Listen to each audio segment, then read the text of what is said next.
Ipinatatawag ng NAPOLCOM ang pulis na nakagitgita ng bus, dyan po yan sa Quezon City. Sa viral video, hinarang ng PNP vehicle ang isang pampasaherong bus. Nagkasagian ng dalawang sasakyan sa loob po yan ng EDSA busway. Ang mga pasahero nanindigan na ang pulis ang mali.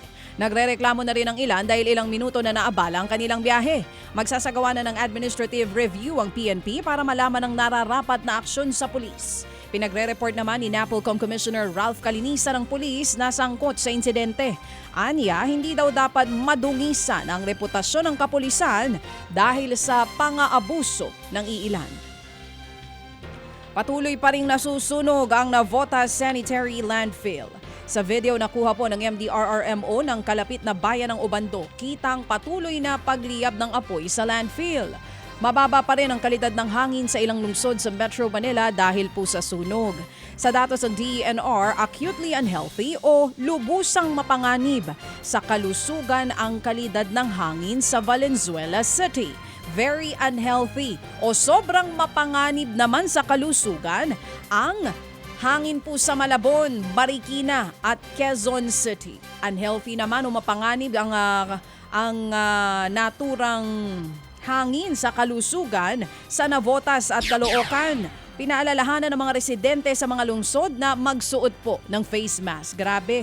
Oo, over the weekend, sobrang usok pa rin po. Ngayon, ang tanong po nitong uulitin ko, ang tanong ng mga naaabala pong residente sa iba't ibang mga lugar, sa Bulacan, sa Valenzuela, Malabon, Marikina, maging sa Quezon City, may mananagot po ba dito? Ang daming lugar ang apektado. Wala ba ni isa sa ating mga mayor, sa mga local officials po natin ang may planong magpa-imbestiga dito para malaman kung sino ba dapat ang managot sa issue na ito na hanggang ngayon umaaray pa rin po itong mga residente na ito. Ano po ba?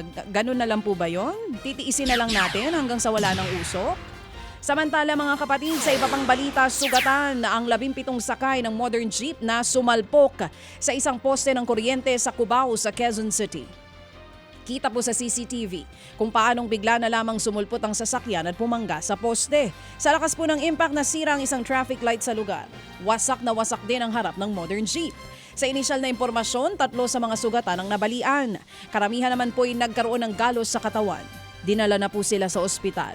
Ayon sa mga otoridad, maaaring nakaidlip ang driver kaya bumangga sa poste ang modern jeep. Posible siyang maharap sa reklamong reckless imprudence resulting in damage to property and multiple injuries.